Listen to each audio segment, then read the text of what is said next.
Hi friends, ఇది నాది 4వ వీడియో.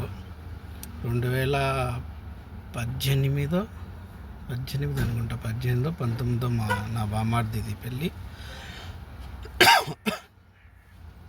నా బామార్ది పెళ్ళికి ఇంటికి పోవాలని అడిగింటే సేటు ఉండి, వచ్చి సంవత్సరం కూడా కాలే అప్పుడే ఇంటికి పోతావా అని అన్నాడు. ఏం లేదు, అప్పుడు మా బామ్మర్ది కూడా కోవిడ్లోనే మా మా సేట్ మా మా మేడం వాళ్ళ అన్న దగ్గరనే పనిచేస్తా అన్నాడు.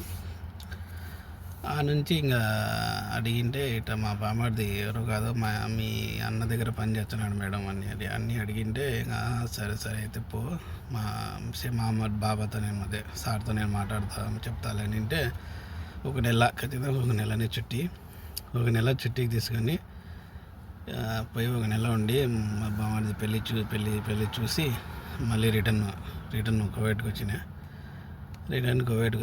ఇంకా రిటర్న్ కువైట్కి వచ్చిన తర్వాత అంటే ఇంకా జరుగుతుంది ఎట్నే కాలం. ఒక 2 ఏళ్ళ తర్వాత నా తమ్ముడు కూడా ఉండి నేను కూడా కువైట్కి వస్తాను అంటే కువైట్కి విజా తీసింటే ఆడదీయాలో వచ్చినాడు. ఆ ఇల్లు అంతా బాగానే ఉండదు అనుకున్నా. తర్వాత తెలిసింది ఆ ఇంటి గురించి చాలా ఘోరము. ఎందుకంటే అది వాడు సేటు ఎక్కువ సీసా తాగుతుంటాడు. దానికోసం 24 గంటలు తనతోనే డ్రైవర్ పనికి పిలిపించినాడు, కానీ 24 గంటలు అతనితోనే అది బొగ్గు కాల్చాలా, బొగ్గు తీసి దాని మీద పెట్టాలా, సీసాలో నీళ్లు మార్చాలా, అదే పీల్చేది కదా. దాని గురించి అది చాలా కష్టపడినాడు మా తమ్ముడు కూడా. ఆ ఇంట్లో 2 ఏళ్ళు ఎట్లా కూడా 2 ఏళ్ళు చేసి ఇంటికి పంపించేసినాం. వచ్చానే పోయినాడు పాపం. ఇంకా రాక ఇంకా సౌదీకి మా బంధువులు ఉంటే సౌదీలో వానికి డ్రైవరీ చేసినాడు. సౌదీకి పోయినాడు. ఇప్పుడు సౌదీకి పోయి దగ్గర వాడు కూడా 4 ఏళ్ళు 5 ఏళ్ళు అవుతుంది. అక్కడే పోతా అంటాడు. బాగుండదంట ఇల్లు సౌదీలో. కువైట్లో చాలా కష్టపడినాడు.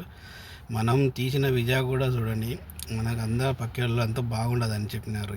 మాట్లాడే తీసిన వచ్చిన తర్వాత ఎంత కష్టపడినాడో. రాత్రి 12, 1 గంట 2 తెల్లారదన్నా కూడా పిలిచన్నాడు సీసా పెడుతురా అని.